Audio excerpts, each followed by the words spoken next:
రాష్ట్రంలో విద్యాశాఖలో అనుసంధానంగా ఉన్నటువంటి తెలంగాణ సమగ్ర శిక్ష ఉద్యోగుల సమస్యలు పరిష్కరించాలని కేవీపీఎస్ డిమాండ్ చేస్తుంది. అనంతరం సంపత్ మాట్లాడుతూ తెలంగాణలో విద్యాశాఖలో అనుసంధానంగా ఉన్నటువంటి తెలంగాణ సమగ్ర శిక్ష ఉద్యోగుల సమస్యలు పరిష్కరించాలని కేవీపీఎస్ డిమాండ్ చేస్తుందన్నారు.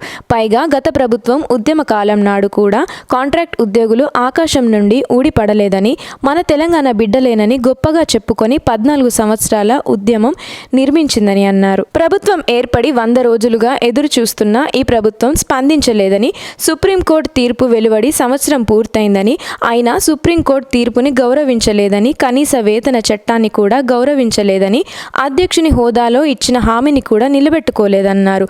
పైగా జాప్యం చేస్తున్నందున ఎదురు చూడలేక వీళ్ళు ధర్నాకు దిగారని అన్నారు. ఈ ఉద్యమం ప్రారంభించిన నాటి నుండి ఉద్యమంలో ఒక్కొక్కరుగా పిట్టలు రాలినట్టు రాలిపోతున్నారన్నారు. దేవరుప్పుల మండలం మెసెంజర్ యాకయ్య ధర్నా శిబిరం నుండి ఇంటికి వెళుతుండగా ప్రమాదానికి గురై చనిపోయారన్నారు.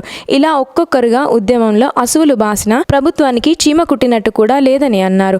వెంటనే వీరిని రెగ్యులరైజ్ చేయాలని కేవీపీఎస్ గా డిమాండ్ చేస్తున్నామన్నారు.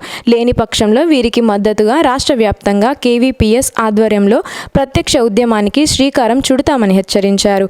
ఈ కార్యక్రమంలో కేవీపీఎస్ జిల్లా ఉపాధ్యక్షులు ముడుసు నారాయణ, కాడబోయిన లింగయ్య, రాజు తదితరులు పాల్గొన్నారు.